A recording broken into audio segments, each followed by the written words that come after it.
Llega la hora de la verdad para pensar y analizar las noticias de Colombia y el mundo. La hora de la verdad en la red de Radio Red RCN con Fernando Londoño Hoyos.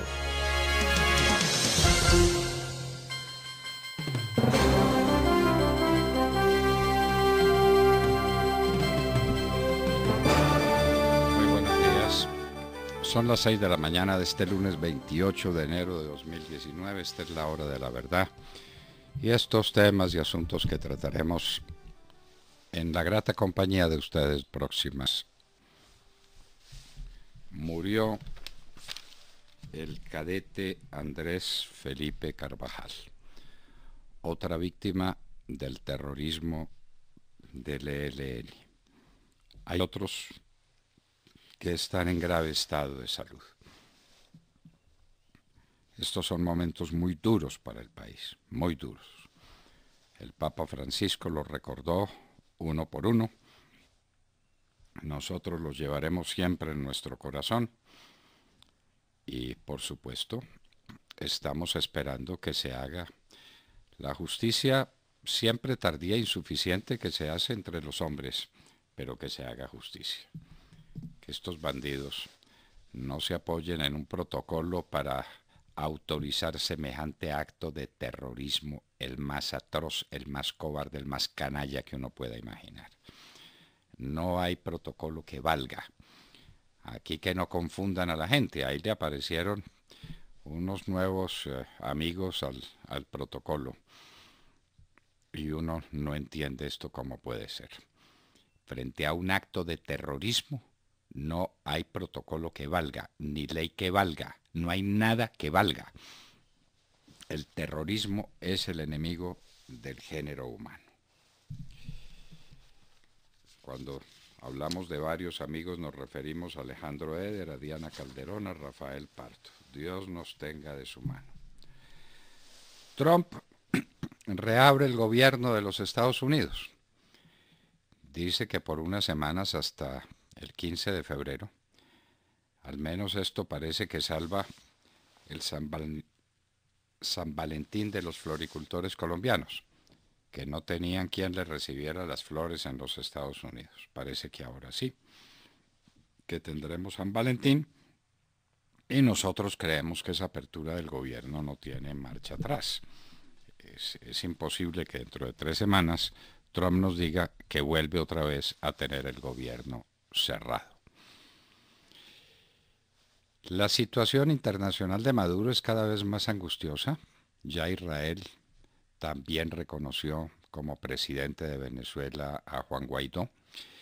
Europa le dio un plazo de 8 días para que convoque a unas elecciones libres y confiables, y él contesta diciendo que Europa es insolente y que la petición, lo dijo su ministro, es infantil.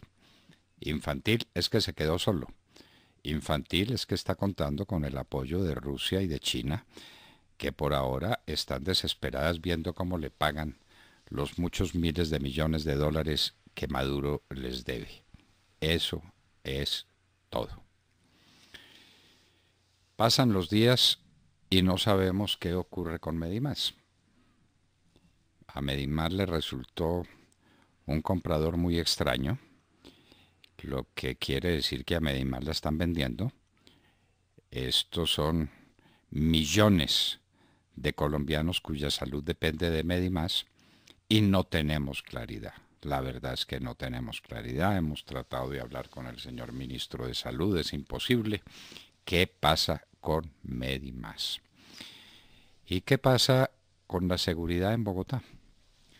Vamos a decir varias cosas sobre el gobierno del señor Peñalosa, que no está adelantando las obras de la carrera séptima, ni el Transmilenio, ni ninguna obra que esté adelantando, con lo poquísimo que está haciendo, para favorecer la movilidad de todos los colombianos como debiera ser, sino con propósitos sociales, de pura demagogia.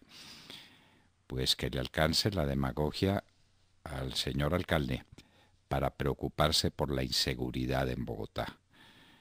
la famosa técnica de los pinchazos, pinchar la llanta para que la persona se tenga que bajar y atracarla, y atracos a mano armada en el Unicentro, en la calle 127, en sitios muy conocidos, a plena luz del día. Los bandidos hacen lo que les da la gana en Bogotá.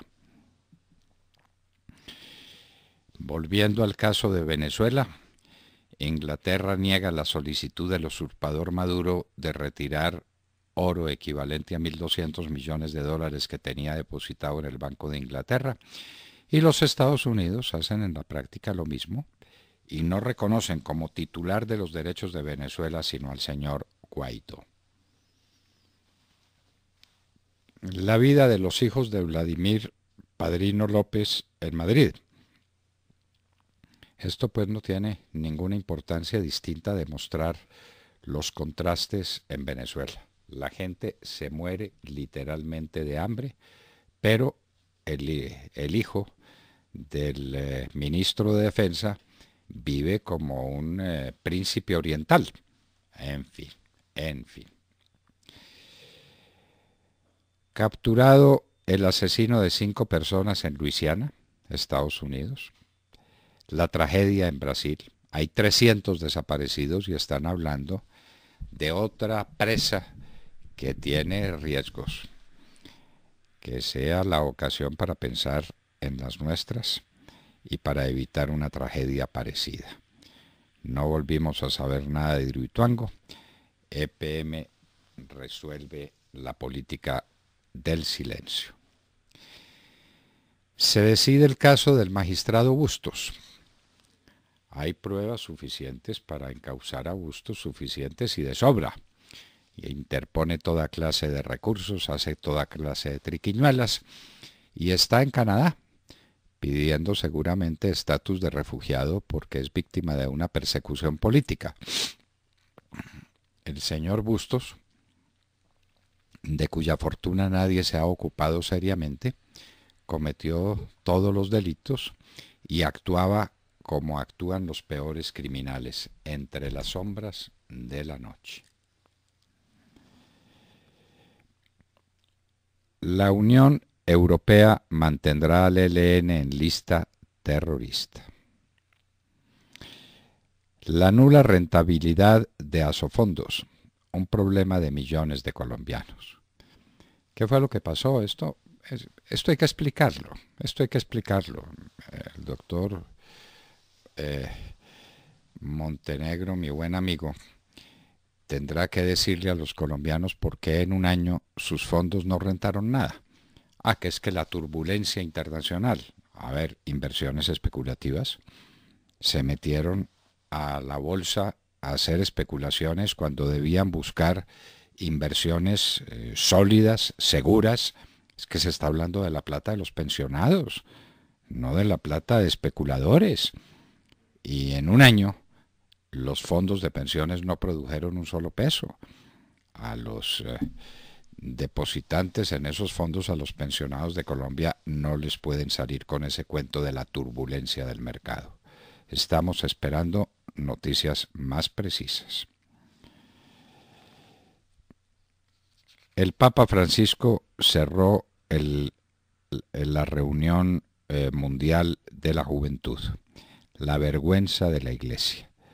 Dolor por Colombia. Ni una palabra contra Maduro. Ni una palabra.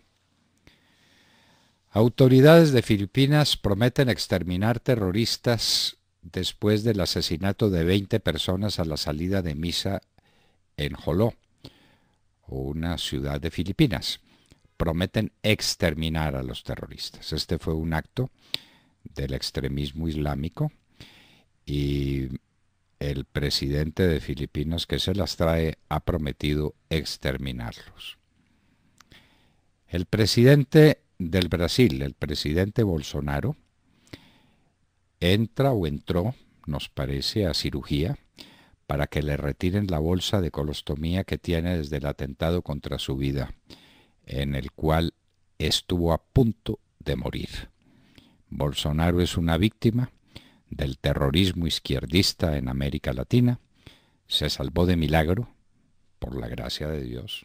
está vivo y está presidiendo los destinos del Brasil. En este momento, o está intervenido o va a ser intervenido para retirarle la bolsa de colostomía que fue indispensable ponerle con motivo del atentado a puñal que recibió en plena campaña electoral. Una entidad especializada en la materia, queridos amigos, dice que el consumo de marihuana en adolescentes altera su cerebro y que no existe consumo seguro de cannabis.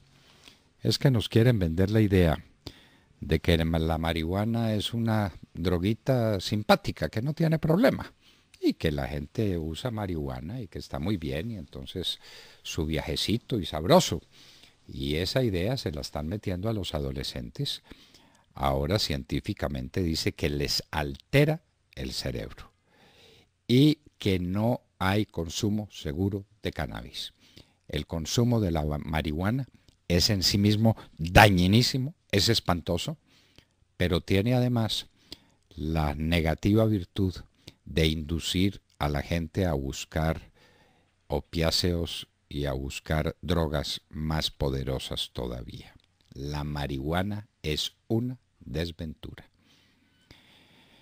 En El Peñol, departamento de Antioquia, fue asesinado un líder comunitario, a puñalada, por dos muchachos de 19 años que fueron puestos prisioneros. ¿Qué es lo que está pasando en Colombia, por Dios? ¿Qué pasa en Colombia? Esto no puede seguir sucediendo, esto no puede ser así.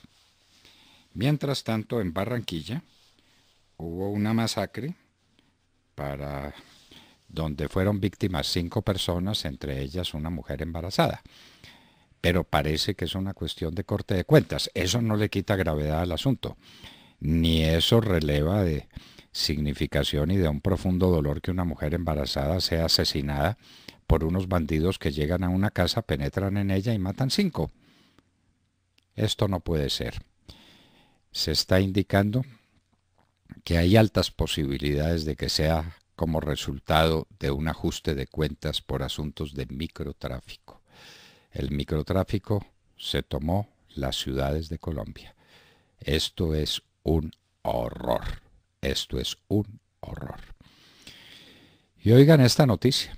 Queremos tener entre nosotros a esta persona más adelante porque el tema hay que hablarlo. La señora María Noemi Arboleda, gerente general de XM, Sistema Interconectado Nacional, dice que no hay que descartar la posibilidad de que Colombia esté importando energía en un término relativamente breve. Se le pregunta por el fenómeno del Niño de este año y dice que se podrán atender las necesidades de energía, pero sin embargo habla de alguna energía que venga del Ecuador. Y obviamente las termoeléctricas a full, y obviamente el costo de energía va a tener que ajustarse. Todo esto, recuerden ustedes que Hidroituango debía estar, en este momento, debía estar produciendo energía. Y que Hidroituango es el más alto proyecto eléctrico que haya tenido nunca Colombia. 2,5 millones de kilovatios cuando el proyecto más grande en Colombia apenas llega a 1 millón de kilovatios. Es 2,5 veces el Guavio, por ejemplo. La falta de Hidroituango será enorme en los cálculos que tengan los especialistas para manejar la energía colombiana. ¿Cómo va a ser eso? El tema del Brexit sigue candente. No volvimos a hablar sobre el tema, pero los días corren. Hay división en el Partido Conservador. La señora Theresa May no sabe qué camino tomar. Europa le dice a la Gran Bretaña que no renegocia lo que ya negoció con la señora Theresa May y que si negocia es en condiciones que no alteren para nada la sustancia de ese acuerdo. Mientras tanto, la señora Theresa May está prácticamente defenestrada. Un soldado muerto y otro herido en Teorama, norte de Santander. un soldado muerto y otro herido. Se dice fácil. Dos tragedias grandes. Parece que el muchacho herido está en condiciones muy graves, muy serias, con un disparo en el abdomen, y el muchacho muerto era natural de Cimitarra, en Santander. La violencia sigue su curso. Estamos padeciendo los efectos del narcotráfico. Volvamos sobre lo mismo una y un millón de veces. El problema de las armas en Colombia no es una cuestión social, ni política, ni ideológica, ni de ninguna naturaleza parecida. El problema en Colombia se llama cocaína. Cocaína. La marihuana ayuda su poquito y también la heroína, pero la cocaína es el nombre del juego. Y siguen matando a la gente, y siguen los desplazamientos, y sigue la violencia, y todavía no sabemos a esta hora cuál era el número de hectáreas que a 31 de diciembre teníamos infestadas de cocaína, que no sembradas porque no le cabe el término, infestadas de cocaína en Colombia. ¡Qué horror, por Dios! Y en Hoy en la Historia hablaremos un poco más de ese otro emperador siniestro que tuvimos en Roma después de Calígula, Claudio. Claudio y su esposa Mesalina. Las mujeres con un papel, un detestable papel protagónico, porque bien lo merecen por su inteligencia, por su talento, pero no por sus intrigas y por su capacidad de prostituirse como Mesalina. De todo esto y de mucho más hablaremos con ustedes en las próximas horas en la Hora de la Verdad. Y los invitamos a seguirnos a través de nuestra señal de audio en alta calidad en TuneIn, en donde nos encuentran como La Hora de la Verdad. Igualmente los invitamos a sintonizarnos en los diales 710 AM en Medellín, 1200 AM en Cali y 970 AM en Bogotá. Y recuerden que estamos presentes en nuestra cuenta de Twitter, @Hora de la Verdad, a través de la cual pueden seguir el minuto a minuto de nuestras emisiones. Los invitamos también a seguir nuestra transmisión a través de Facebook Live, con nuestra señal en vivo y todo nuestro contenido que está disponible en nuestro canal en YouTube. Y recuerden que también pueden escucharnos en vivo y diferido a través de nuestra página web y dejarnos todos sus comentarios a través de nuestro chat en esta dirección: www.lahoradelaverdad.com.co. Son las 6 de la mañana, 18 minutos. Comenzamos ya. Bienvenidos. En la red de Radio Red RCN, La Hora de la Verdad, con Fernando Londoño Hoyos y su equipo periodístico. El sur del continente. Chile el Grande. Chile que nos mostró el camino del desarrollo, el camino de la superación. Chile lindo, de Clara Solovera, interpretan los Guasos Quincheros. Con esa música tan hermosa, saludemos la mañana a Sergio Gel. Doctor Londoño, muy buenos días para usted, para todos nuestros oyentes. Con profundo pesar, tenemos que dar esta noticia. Falleció ayer el cadete Andrés Felipe Carvajal. Era un joven de 23 años de edad, un joven lleno de ilusiones, lleno de vida, y cayó víctima, como otros 20 inocentes que cayeron en el atentado terrorista cometido contra la Escuela General Santander el pasado 17 de enero. Tras ese atentado, el cadete Carvajal fue ingresado a la unidad de cuidados intensivos del Hospital El Tunal, en donde fue intervenido en 4 oportunidades, pero por la gravedad de sus heridas, en sus extremidades inferiores, en el tórax, tenía un trauma ocular, las heridas en su abdomen y una quemadura de segundo grado que comprometía el 45% de su cuerpo, pues debió continuar hospitalizado en la unidad de cuidados intensivos, dando una batalla que ayer perdió.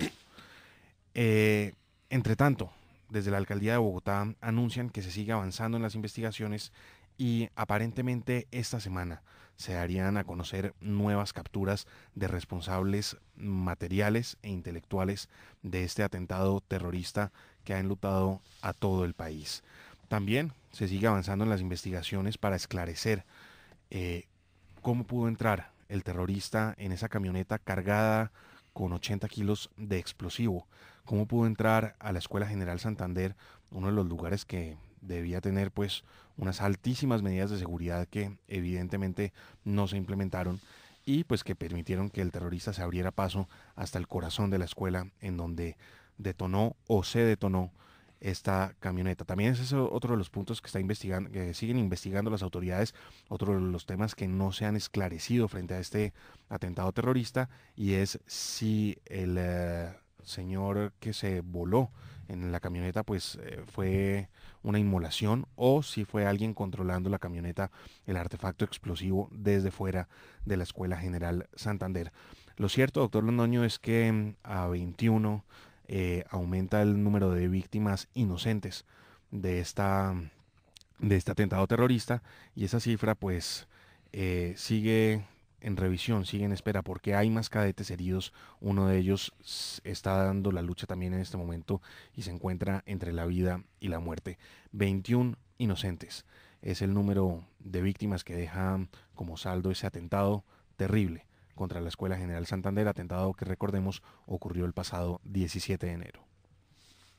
Sergio, no hemos insistido tal vez suficientemente en que ese saldo atroz de 21 muertos pudo ser de 500 o 600. El atentado iba dirigido al sitio donde se estaba desarrollando una ceremonia en la que estaba toda la escuela, y ese era el objetivo. Por fortuna, la mano de Dios, el hombre se confundió y no dobló a la izquierda donde había debido doblar a la izquierda para matar 500 o 600 o 400 muchachos. Que es la misma técnica o el mismo objetivo que se trazaron en el Club El Nogal. En el Club El Nogal no iban a matar los que mataron, iban a matar las 500 personas que estuvieran en el club. Pero la columna central del edificio resistió el impacto de la carga. No contaban con eso. Pero así lo planearon. De manera que es el mismo objetivo, es la misma técnica, es la marca de fábrica del terrorismo. Cada uno de estos muchachos nos parte el corazón. Cada uno de estos muchachos es una historia de ilusiones, de espíritu de superación, de afán de servicio a la comunidad. Y mire usted pues cómo unos terroristas para siempre malditos truncan todos estos sueños y nos llenan de dolor, porque la muerte de este cadete no solamente es asunto de su familia, es asunto de Colombia entera, que lo tiene que llorar con lágrimas sinceras. Cada uno de estos jóvenes, la vida de cada uno de estos jóvenes clama al cielo. Y saber que hay algunos diciendo que hay que cumplir protocolos con el ELN, con los que hicieron esta barbaridad, no entiende uno. Y son gente decente, gente razonable, pero enloquecida en este punto. Vanessa Araujo. Doctor Fernando y queridos oyentes, muy buenos días. Todo avanza hacia la liberación de Venezuela. Este fin de semana tuvimos noticias importantísimas. El viernes, el secretario de Estado de los Estados Unidos, Mike Pompeo, anunció el nombramiento de Elliot Abrams, una de las mentes principales detrás de la captura del dictador panameño Manuel Noriega, como emisario para restaurar la democracia en Venezuela. Luego, el sábado, el agregado militar de Venezuela en Washington, el coronel José Luis Silva, rompió con el régimen de Nicolás Maduro e instó a sus compañeros en armas que se encuentran en Venezuela a reconocer a Guaidó como el legítimo presidente de la República. Y para completar las buenas noticias, ayer el senador estadounidense Marco Rubio y la columnista María Anastasia O'Grady confirmaron que Estados Unidos ha entregado el control de las cuentas bancarias en Estados Unidos, del gobierno de Venezuela y del Banco Central de Venezuela al gobierno legítimo del presidente Juan Guaidó.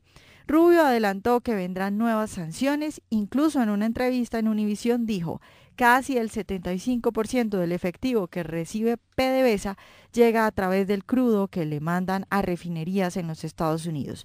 Lo que es lógico es que se siga comprando, pero que el dinero que se debe se ponga a disposición del gobierno legítimo.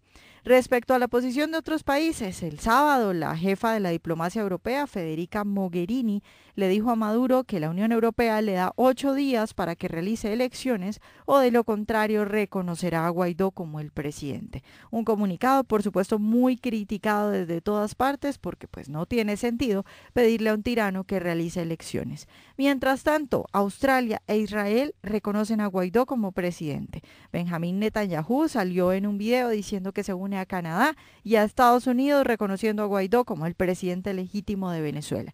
Y mientras todo eso pasa en Venezuela, los matones de Maduro han intensificado sus ataques selectivos. En redes sociales denuncian cómo entran a las casas y se llevan presos a jóvenes y niños. Para esta semana, Guaidó ha convocado una protesta el miércoles a favor de la entrada de ayuda humanitaria y una marcha para el sábado. Muchas nuevas noticias cada día y todo parece avanzar hacia la liberación de Venezuela. Tiene que avanzar, esto no tiene punto de regreso. Lo que pasa es que las fuerzas militares, a las que compraron miserablemente, dándoles toda clase de prebendas y permitiéndole a los jefes de ellos negociados infames. Usted vio la relación de cómo vive el hijo de Padrino López en España, ¿no es cierto? Claro, claro, como todos los hijos de esos señores. Bueno, pero es pues como un sibarita, con unos fondos incalculables, invitando a todos sus amigos a unas fiestas, a unas orgías llenas de champaña y llenas de mujeres lindas, y vive como un príncipe mientras los venezolanos se mueren literalmente de hambre. Esto no puede ser, esto no puede ser, esto es un genocidio. Es la muerte calculada de toda una población para sacar ventaja de ella. Y los que sacan ventaja son los militares, y los militares son los únicos que hoy respaldan a Maduro. Son los únicos. Maduro lo único que tiene es la fuerza bruta del poder militar. Y así no se maneja un pueblo. No se maneja un pueblo. Ni los bastones de mando ni los tanques de guerra alimentan a la gente. Y la gente en Venezuela se está muriendo literalmente de hambre. ¡Qué horror! De Mar Corto. Doctor Fernando, compañeros de la mesa, oyentes de la Hora de la Verdad, muy buenos días.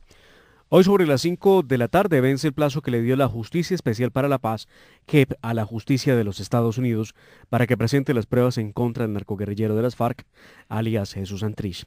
Aunque pensar que los Estados Unidos estén muy preocupados por las advertencias de la JEP no deja de ser un chiste, debo recordar que esa jurisdicción resolvió, dándose una competencia que es cuestionable, anunciar un ultimátum a los Estados Unidos para que en 40 días presentara las pruebas en contra de Santrich, en una acción única en la historia de cooperación judicial con ese país que jamás ha visto Colombia.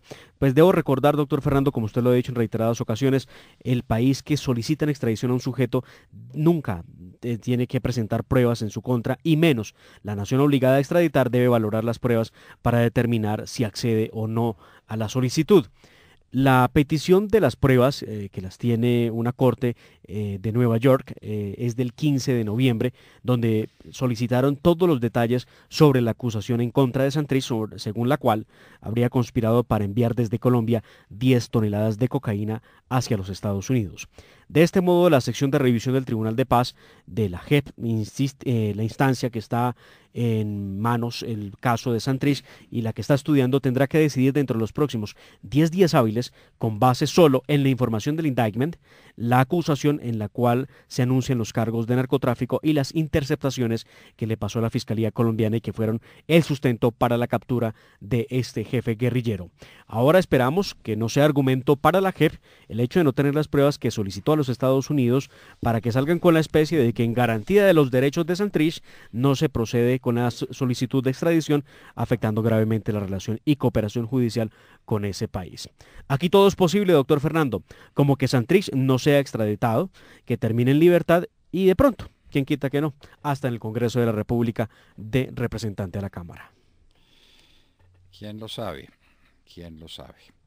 No va a perder la investidura. En la Cámara de Representantes un narcotraficante. ¿Y qué va a pasar cuando la JEP le diga a los Estados Unidos que como no mandó las pruebas, entonces no permite que le manden a Santrich? ¿Qué va a pasar? ¿Quién pierde? ¿La JEP? La señora esa famosa que dicta cátedra allá en la JEP. Una mujer. Doña Patricia. Doña Patricia.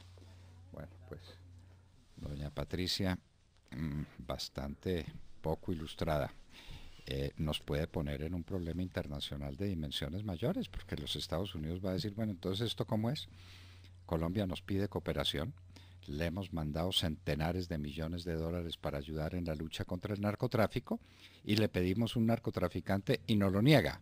No la señora Patricia de la JEP o fulano, perano, no, lo niega el Estado colombiano.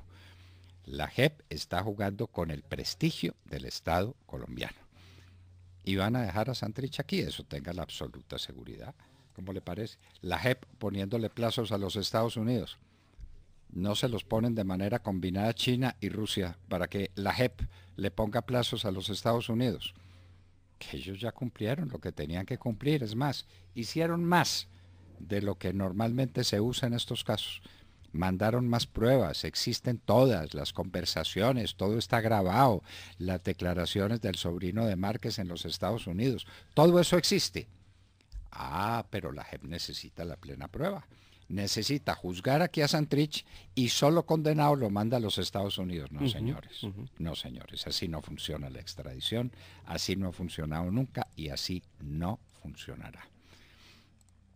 ¿Cuánto tiempo se va a demorar la JEP en pronunciarse? 10 días. ¿Y por qué dice usted 10 días? ¿De dónde sale ese plazo? Porque eso es lo que ellos han anunciado. Una vez tengan las pruebas o no de los Estados Unidos, correrían 10 días para poder determinar el caso de Santrich. Pero plazo que ellos mismos se han propuesto. Sí, no es un plazo que esté consignado en ningún ley, código. ni en ninguna parte. No. No, van a decir que el asunto está más complicado y que lo tienen que examinar y de 10 días pasan a 100. Entonces, yo creo que a la ausencia de pruebas, dirán ellos, como no hay pruebas, no entendemos por qué sigue capturado, hay que dejarlo en libertad y nada, o sea, no tiene por qué estar en una cárcel. Y como el Consejo de Estado también hemos visto posiciones muy complejas, inclusive de la misma Procuraduría que dice que Santrich no debe perder la investidura porque él está privado de la libertad y eso le impidió posesionarse como congresista, es muy probable que inclusive lo veamos como congresista. Nada difícil. ¿Y entonces qué nos pasa? ¿Qué nos pasa a los colombianos? Porque están jugando es con el prestigio de Colombia, con el honor de Colombia, con la respetabilidad de Colombia. Y vamos a tener un problema diplomático con los Estados Unidos. Pero de marca mayor. Sí. Pero de marca mayor. Ave María. Cindy Larrota. Buenos días, doctor Fernando, compañeros de la mesa, y muy buen día a todos nuestros oyentes. Les cuento que el fin de semana, la Fiscalía General de la Nación anunció que un juez libró órdenes de captura contra los integrantes del Comando Central del ELN.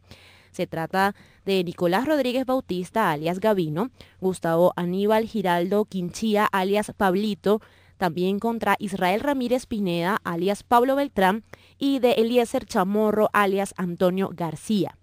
Esta orden de captura se da por el atentado terrorista en la Escuela de Cadetes General Santander, ocurrido el pasado 17 de enero en Bogotá, en el que fallecieron 21 policías y más de 60 personas quedaron heridas, y que días después el mismo ELN se atribuyó en un comunicado a la opinión pública a través de sus redes sociales.